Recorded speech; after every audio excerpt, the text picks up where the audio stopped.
বানাবো বেসন কারি। তার জন্য বেসন নিয়ে নিয়েছি, মাঠা নিয়ে নিয়েছি আর দই নিয়ে নিয়েছি। আর বেসন কারি বানানোর জন্য যে উপকরণগুলো লাগছে, গোটা জিরে, কালো সর্ষে, মেথি, আদা কুচি, রসুন কুচি, শুকনো লঙ্কা, পেঁয়াজ কুচি, টমেটো কুচি। এবার আমি একটা পাত্রে ছাই আর দইটাকে মিলিয়ে নেব, বেসন দিয়ে গুলিয়ে নেব। এর মধ্যে আমি ছাইটাকে নিয়ে নিয়েছি, এবার দইটাকে আমি এর মধ্যে নিয়ে নিচ্ছি। এর মধ্যে আমি কিছুটা বেসন নিয়ে নিচ্ছি। বেসন ভালো করে এর সাথে মিক্স করে নিতে হবে, একদম দানা দানা যেন না থাকে, পুরো মিক্স করতে হবে বেসনগুলো এর সাথে, সুন্দর করে মিক্স করে নিতে হবে যাতে এই গুটলি না থাকে। এর মধ্যে আমি সামান্য জল অ্যাড করে দিচ্ছি। এর মধ্যে আপনারা দিয়ে দেবেন সামান্য হলুদের গুঁড়ো, সামান্য 1 চামচ মতো লঙ্কার গুঁড়ো, আর সামান্য লবণ, আর সামান্য ধনের গুঁড়ো। এগুলোকে মিক্সড করতে হবে, ভালো করে এগুলোকে মিক্স করে নেবেন আপনারা।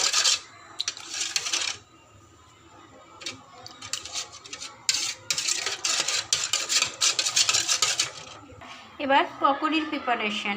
পকোড়ির জন্য লাগবে পেঁয়াজ, সামান্য পেঁয়াজ,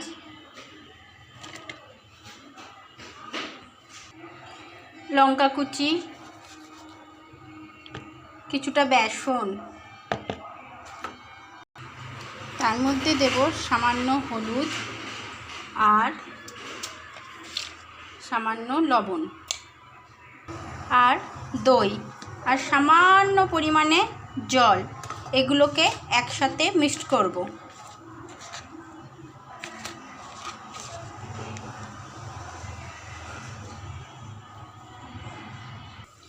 এবার আমি পকোড়িগুলো বানিয়ে নেব। তার কড়াই চড়িয়ে দিয়েছি, কড়াই গরম হয়ে গেছে, তেল ঢেলে দিলাম।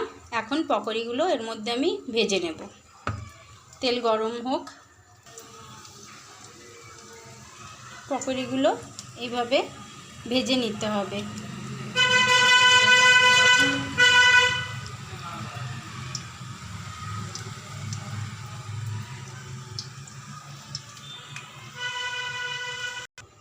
তেল গরম হয়ে গেছে, পকোড়িগুলোকে আমি ভেজে নিচ্ছি।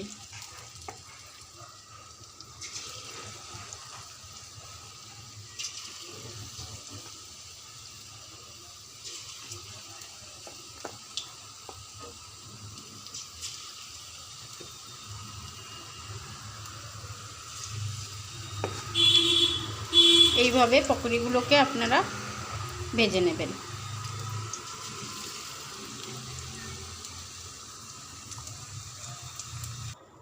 पकौड़ी मेरी बन चुकी है। আমার পকোড়ি তৈরি হয়ে গেছে।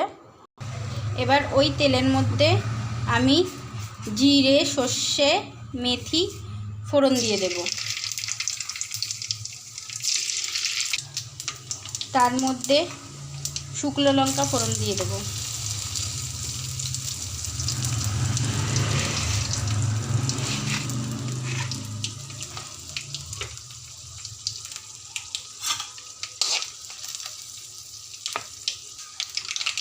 তার মধ্যে পেঁয়াজ কুচি,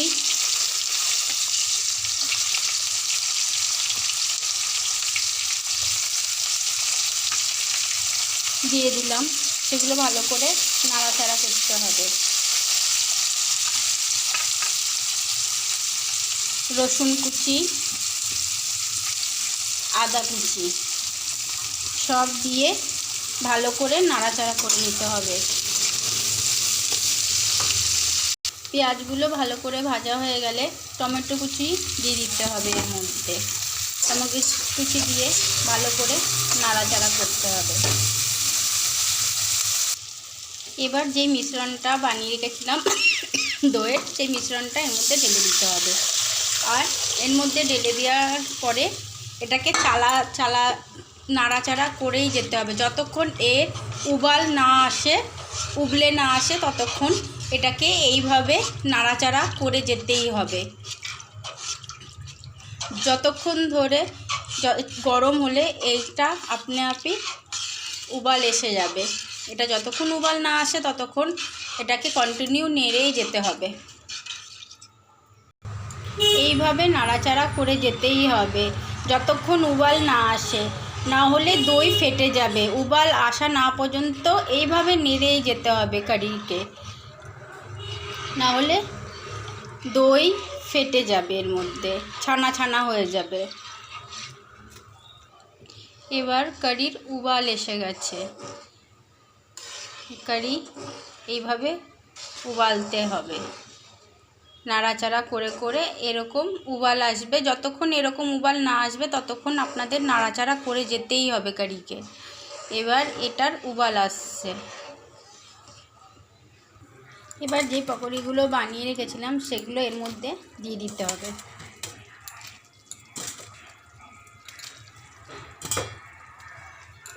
তারপরে ভালো করে নাড়াচাড়া করতে হবে। নাড়াচাড়া করে পকোড়িগুলো, আর কিছুক্ষণ পরে পকোড়ি যখন একটু হয়ে আসবে এর মধ্যে, তখন গ্যাসটা অফ করে দিতে হবে। তৈরি হয়ে গেছে বেসন কারি পকোড়ি দিয়ে। তৈরি হয়ে গেছে বেসন কারি। এইভাবে আপনারা রেসিপিটা বানিয়ে খাবেন, বেসন দিয়ে দই দিয়ে, খুব ভালো লাগে খেতে।